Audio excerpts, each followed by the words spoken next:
ਰਾਮ ਰਾਮ ਜੀ। ਗੁਰੂ ਨਾਨਕ ਜੀ ਤਰਖਾਣਾ ਦੇ ਪਿੰਡ ਤੋਂ ਅੱਗੇ ਵਧ ਕੇ ਪੁਟੰਤ ਦੇਸ਼ ਪਹੁੰਚੇ। ਉੱਥੇ ਨਗਰ ਦੇ ਬਾਹਰ ਬ੍ਰਿਕਸ਼ ਹੇਠਾਂ ਰੁਕੇ। ਉੱਥੋਂ ਦਾ ਰਾਜਾ ਬਹੁਤ ਵਿਅਭਿਚਾਰੀ ਸੀ। ਉਸਨੇ ਨਿਯਮ ਬਣਾਇਆ ਹੋਇਆ ਸੀ ਕਿ ਉਸਦੇ ਰਾਜ ਵਿੱਚ ਜੋ ਵੀ ਵਿਅਕਤੀ ਵਿਆਹ ਕਰਾਏਗਾ, ਪਹਿਲਾਂ ਉਹ ਆਪਣੀ ਪਤਨੀ ਰਾਜੇ ਨੂੰ ਭੇਟ ਕਰੇਗਾ। ਰਾਜਾ ਜਿੰਨੇ ਦਿਨ ਚਾਹੇ ਉਸਦੀ ਪਤਨੀ ਨੂੰ ਆਪਣੇ ਕੋਲ ਰੱਖੇਗਾ। ਉਸ ਦੇ ਬਾਅਦ ਉਹ ਵਾਪਸ ਉਸਦੇ ਪਤੀ ਕੋਲ ਭੇਜ ਦੇਗਾ। ਉਸਦੇ ਇਸ ਕਰਮ ਕਰਕੇ ਜ਼ਿਆਦਾਤਰ ਲੋਕੀ ਵਿਆਹ ਹੀ ਨਹੀਂ ਸੀ ਕਰਾ ਰਹੇ, ਅਤੇ ਜੋ ਕਰਾਉਂਦੇ ਵੀ ਸੀ ਉਹ ਰਾਜੇ ਦੇ ਵਿਵਹਾਰ ਤੋਂ ਬਹੁਤ ਦੁਖੀ ਹੁੰਦੇ ਸੀ। ਇੰਨਾ ਵਿਅਭਿਚਾਰੀ ਰਾਜਾ, ਪਰੰਤੂ ਮਜਬੂਰ ਸੀ ਉੱਥੇ ਰਹਿਣ ਵਾਸਤੇ। ਹੋਰ ਕਿਤੇ ਜਾ ਕੇ ਵਸਣਾ ਬਹੁਤ ਔਖਾ ਸੀ ਉਹਨਾਂ ਲਈ। ਗੁਰੂ ਨਾਨਕ ਦੇਵ ਜੀ ਉਸ ਦੇ ਰਾਜ ਦੇ ਬਾਹਰ ਬੈਠੇ। ਉੱਥੋਂ ਦੇ ਨਗਰ ਵਾਸੀ ਵਸਤਰ ਲੈ ਕੇ ਨਾਨਕ ਜੀ ਨੂੰ ਮਿਲਣ ਆਏ, ਭੇਟ ਕਰਨ ਦੀ ਕੋਸ਼ਿਸ਼ ਕੀਤੀ, ਧਨ ਦੇਣ ਦੀ ਕੋਸ਼ਿਸ਼ ਕੀਤੀ, ਪਰ ਗੁਰੂ ਨਾਨਕ ਜੀ ਨੇ ਕੁਝ ਵੀ ਸਵੀਕਾਰ ਨਾ ਕੀਤਾ। ਉੱਥੋਂ ਦੇ ਸ਼ਾਹੂਕਾਰਾਂ ਨੇ ਹੀਰੇ ਮੋਤੀ ਜਵਾਹਰਾਤ ਭੇਟਾ ਕਰਨ ਦੀ ਕੋਸ਼ਿਸ਼ ਕੀਤੀ, ਪਰ ਗੁਰੂ ਨਾਨਕ ਜੀ ਨੇ ਸਭ ਕੁਝ ਮੋੜ ਦਿੱਤਾ ਅਤੇ ਉਹਨਾਂ ਨੂੰ ਸਤਿਨਾਮ ਦਾ ਉਪਦੇਸ਼ ਦਿੱਤਾ। ਗੁਰੂ ਨਾਨਕ ਜੀ ਦੀ ਉਪਮਾ ਸੁਣ ਕੇ ਉਹ ਰਾਜਾ ਵੀ ਆਇਆ। ਰਾਜੇ ਨੇ ਵੀ ਬਹੁਤ ਕੀਮਤੀ ਹੀਰੇ ਜਵਾਹਰਾਤ ਅੱਗੇ ਪੇਸ਼ ਕੀਤੇ। ਨਾਨਕ ਜੀ ਨੇ ਕਿਹਾ, ਰਾਜੇ ਨੇ ਸਾਡੇ ਕਿਸੇ ਕੰਮ ਦੇ ਨਹੀਂ, ਇਹ ਤੂੰ ਆਪਣੇ ਨਗਰ ਦੇ ਗਰੀਬ ਲੋਕਾਂ ਨੂੰ ਵੰਡ ਦੇ। ਰਾਜਾ ਨੇ ਆਪਣਾ ਮਸਤਕ ਨਾਨਕ ਜੀ ਦੇ ਚਰਨਾਂ 'ਚ ਰੱਖਿਆ ਅਤੇ ਕਿਹਾ, ਪਹਿਲੀ ਵਾਰ ਮੈਂ ਦੇਖਿਆ ਹੈ ਕੋਈ ਸੰਤ ਜੋ ਕੁਝ ਵੀ ਮੇਰੇ ਕੋਲ ਸਵੀਕਾਰ ਨਹੀਂ ਕਰ ਰਿਹਾ।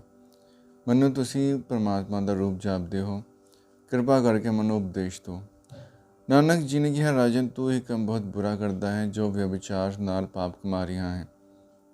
ਇਸ ਦਾ ਨਤੀਜਾ ਬਹੁਤ ਭਿਆਨਕ ਹੋਵੇਗਾ।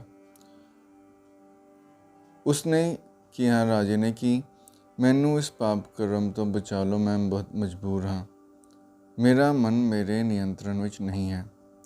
ਨਾਨਕ ਜੀ ਨੇ ਕਿਹਾ, ਦੱਸ ਤੈਨੂੰ ਇਸਤਰੀ ਵਿੱਚ ਕਿਹੜੀ ਚੀਜ਼ ਚੰਗੀ ਲੱਗਦੀ ਹੈ। ਇਸਤਰੀ ਦੀਆਂ ਅੱਖਾਂ ਵਿੱਚੋਂ ਗਿੱਧ ਨਿਕਲਦੀ ਹੈ, ਉਸਦੇ ਨੱਕ 'ਚੋਂ ਸੀੜ ਨਿਕਲਦਾ ਹੈ, ਉਸਦਾ ਸਰੀਰ ਚਰਬੀ ਨਾਲ ਅਤੇ ਮੈਲ ਨਾਲ ਭਰਿਆ ਹੋਇਆ ਹੈ, ਪਸੀਨੇ ਦੀ ਦੁਰਗੰਧ ਪੂਰੇ ਸਰੀਰ 'ਚੋਂ ਆਉਂਦੀ ਹੈ, ਉਸਦੇ ਮੂੰਹ 'ਚੋਂ ਥੁੱਕ ਨਿਕਲਦਾ ਹੈ, ਮਲ ਮੂਤਰ ਨਾਲ ਸਰੀਰ ਭਰਿਆ ਹੋਇਆ ਹੈ।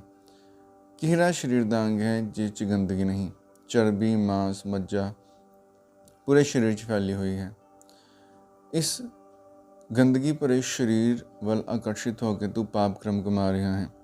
ਵੇਦਾਂ ਸ਼ਾਸਤਰਾਂ ਵਿੱਚ ਲਿਖਿਆ ਹੈ ਕਿ ਜੋ ਪਰਾਈ ਇਸਤਰੀ ਨਾਲ ਬੁਰਾ ਕਰਮ ਵਿਚਾਰ ਕਰਦੇ ਨੇ, ਉਹ ਯਮ ਲੋਕ ਵਿੱਚ ਜਾ ਕੇ ਬਹੁਤ ਦੰਡ ਪਾਉਂਦੇ ਨੇ।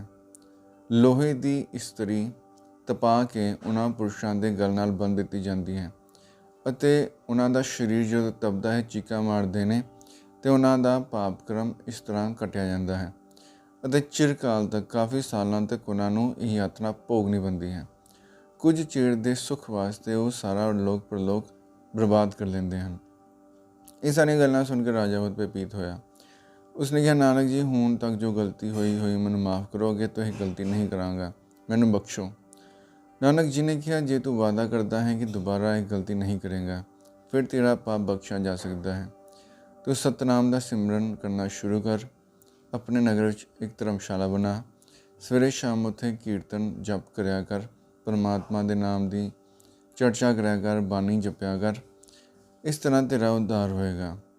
ਉਸਨੇ ਚਰਨ ਪਹੁਲ ਲੈ ਕੇ ਨਾਨਕ ਜੀ ਦੀ ਸਿੱਖੀ ਸਵੀਕਾਰ ਕੀਤੀ। ਅਤੇ ਸਾਰੇ ਨਗਰ ਵਾਸੀਆਂ ਨੇ ਵੀ ਨਾਨਕ ਜੀ ਦੇ ਚਰਨਾਂ 'ਚ ਮੱਥਾ ਟੇਕ ਕੇ ਸਿੱਖੀ ਸਵੀਕਾਰ ਕੀਤੀ। ਫਿਰ ਗੁਰੂ ਨਾਨਕ ਜੀ ਅੱਗੇ ਇੱਕ ਦੇਸ਼ ਵੱਲ ਗਏ।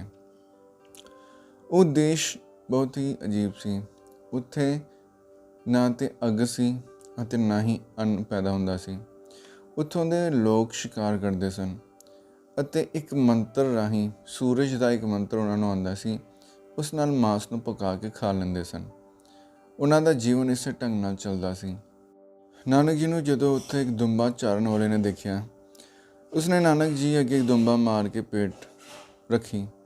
ਉਸਨੇ ਕਿਹਾ, ਨਾਨਕ ਜੀ ਇਹ ਦੁੰਬਾ ਖਾ ਲਵੋ, ਤੁਹਾਡਾ ਥਕੇਵਾਂ ਦੂਰ ਹੋ ਜਾਵੇਗਾ। ਨਾਨਕ ਜੀ ਨੇ ਕਿਹਾ, ਅਸੀਂ ਮਾਂਸ ਨਹੀਂ ਖਾਂਦੇ। ਉਸਨੇ ਹੱਥ ਜੋੜ ਕੇ ਬੇਨਤੀ ਕੀਤੀ ਕਿ ਸਾਡੇ ਨਗਰ ਦਾ ਇਹ ਨਿਯਮ ਹੈ ਕਿ ਜੇ ਕਿਸੇ ਨੂੰ ਵੀ ਕੋਈ ਅਤਿਥੀ ਮਿਲੇ ਤਾਂ ਉਸਨੂੰ ਭੋਜਨ ਜ਼ਰੂਰ ਕਰਾਏ। ਜੇ ਉਹ ਭੋਜਨ ਨਹੀਂ ਕਰਾਵੇਗਾ ਤਾਂ ਨਗਰ ਦਾ ਮੁਖੀ ਸਾਨੂੰ ਦੰਡ ਦੇਵੇਗਾ। ਨਾਨਕ ਜੀ ਨੇ ਕਿਹਾ, ਇਹ ਤੇ ਕੱਚਾ ਹੈ, ਇਸ ਨੂੰ ਤੁਸੀਂ ਪਕਾਉਂਦੇ ਕਿਵੇਂ ਹੋ? ਉਸਨੇ ਸੂਰਜ ਦੇ ਮੰਤਰ ਦਾ ਉਚਾਰਨ ਕੀਤਾ ਅਤੇ ਮਾਸ ਪੱਕ ਗਿਆ।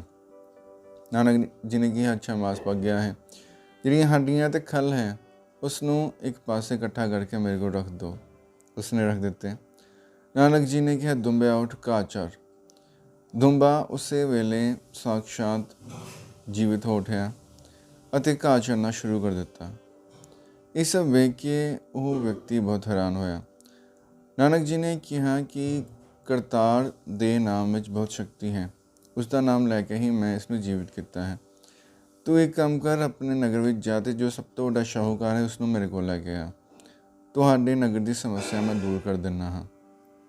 ਉਹ ਬਹੁਤ ਜਲਦੀ ਸਭ ਤੋਂ ਵੱਡੇ ਸ਼ਾਹੂਕਾਰ ਕੋਲ ਗਿਆ। ਉਸਨੇ ਸਾਰੀ ਗੱਲ ਦੱਸੀ ਕਿ ਕਿਵੇਂ ਇੱਕ ਮੁਰਦੇ ਦੁੰਬੇ ਦੀਆਂ ਹੱਡੀਆਂ ਅਤੇ ਮਾਸ ਨੂੰ ਨਾਨਕ ਜੀ ਨੇ ਇੱਕ ਜਿੰਦਾ ਦੁੰਬਾ ਬਣਾ ਦਿੱਤਾ।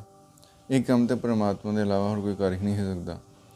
ਇਹ ਸੁਣ ਕੇ ਸ਼ਾਹੂਕਾਰ ਬਹੁਤ ਸ਼ਰਧਾ ਭਾਵ ਲੈ ਕੇ ਨਾਨਕ ਜੀ ਦੇ ਚਰਨਾਂ 'ਚ ਮੱਥਾ ਟੇਕਣ ਆਇਆ। ਨਾਨਕ ਜੀ ਨੇ ਕਿਹਾ ਕਿ ਤੁਸੀਂ ਇਹ ਕਿਸ ਕੰਮ ਵਿੱਚ ਲੱਗੇ ਹੋਏ ਹੋ? ਤੁਸੀਂ ਜੀਵ ਹੱਤਿਆ ਕਿਉਂ ਕਰਦੇ ਹੋ? ਉਸ ਸ਼ਾਹੂਕਾਰ ਨੇ ਕਿਹਾ ਕਿ ਅਸੀਂ ਤੇ ਸ਼ੁਰੂ ਤੋਂ ਹੀ ਇਹੀ ਦੇਖਦੇ ਆਏ ਹਾਂ ਕਿ ਸਾਡੇ ਵੱਡੇ ਬਜ਼ੁਰਗ ਵੀ ਜਾਨਵਰਾਂ ਦਾ ਮਾਸ ਮੰਤਰ ਨਾਲ ਭੁੰਨ ਕੇ ਖਾਂਦੇ ਨੇ।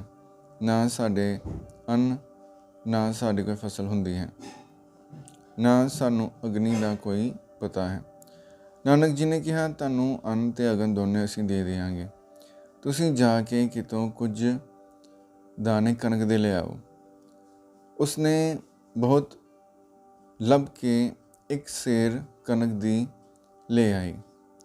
ਜਦੋਂ ਕਣਕ ਇੱਕ ਸੇਰ ਦੇਖੀ ਨਾਨਕ ਜੀ ਨੇ ਤੇ ਕਿਹਾ ਕਿ ਇਸ ਜ਼ਮੀਨ 'ਚ ਇਸ ਨੂੰ ਬੋ ਦਿਓ। ਉਸਨੇ ਇੰਝ ਹੀ ਬੋ ਦਿੱਤੀ। ਕੁਝ ਹੀ ਦਿਨਾਂ ਵਿੱਚ ਫਸਲ ਤਿਆਰ ਹੋ ਗਈ ਅਤੇ ਨਗਰ ਦੇ ਵਾਸੀ ਬਹੁਤ ਪ੍ਰਸੰਨ ਹੋਏ। ਨਾਨਕ ਜੀ ਨੇ ਕਿਹਾ, ਹੁਣ ਤੁਸੀਂ ਮਾਸ ਖਾਣਾ ਸਦਾ ਵਾਸਤੇ ਬੰਦ ਕਰ ਦਿਓ। ਇਸ ਫਸਲ ਨੂੰ ਤੋਟ ਨਹੀਂ ਆਵੇਗੀ। ਜੋ ਕਣਕ ਦੀ ਫਸਲ ਹੋਈ ਹੈ ਤੁਹਾਡੇ ਪੂਰੇ ਨਗਰ ਵਾਸਤੇ ਬਹੁਤ ਹੈ ਅਤੇ ਹਰ ਸਾਲ ਇੰਝ ਹੀ ਫਸਲ ਹੋਵੇਗੀ। ਬਸ ਤੁਸੀਂ ਕਰਤਾਰ ਦਾ ਨਾਮ ਜਪਣਾ ਹੈ, ਬਾਣੀ ਪੜ੍ਹਨੀ ਹੈ, ਵੰਡ ਕੇ ਛਕਣਾ ਹੈ ਅਤੇ ਕਿਰਤ ਕਰਨੀ ਹੈ। ਕਿਸੇ ਦਾ ਹੱਕ ਨਹੀਂ ਮਾਰਨਾ ਅਤੇ ਪ੍ਰੇਮ ਨਾਲ ਵੰਡ ਕੇ ਸਾਰਾ ਭੋਜਨ ਛਕਣਾ ਹੈ। ਉਹਨਾਂ ਨੇ ਕਿਹਾ, ਠੀਕ ਹੈ। ਫਿਰ ਨਾਨਕ ਜੀ ਨੇ ਦੋਵਾਂ ਪੱਥਰਾਂ ਨੂੰ ਆਪਸ 'ਚ ਟਕਰਾ ਕੇ ਇੱਕ ਲੱਕੜ ਵਿੱਚ ਅਗਨ ਜਲਾ ਦਿੱਤੀ ਅਤੇ ਉਹਨਾਂ ਨੂੰ ਕਿਹਾ ਕਿ ਇਸ ਅਗਨ ਨਾਲ ਤੁਸੀਂ ਅੰਨ ਨੂੰ ਪਕਾਓ ਅਤੇ ਪਰਮਾਤਮਾ ਦੇ ਗੁਣ ਗਾਓ। ਸਾਰੇ ਨਗਰ ਵਾਸੀ ਬਹੁਤ ਪ੍ਰਸੰਨ ਹੋਏ। ਨਾਨਕ ਜੀ ਅੱਗੇ ਨੂੰ ਤੁਰ ਪਏ। ਧੰਨਵਾਦ।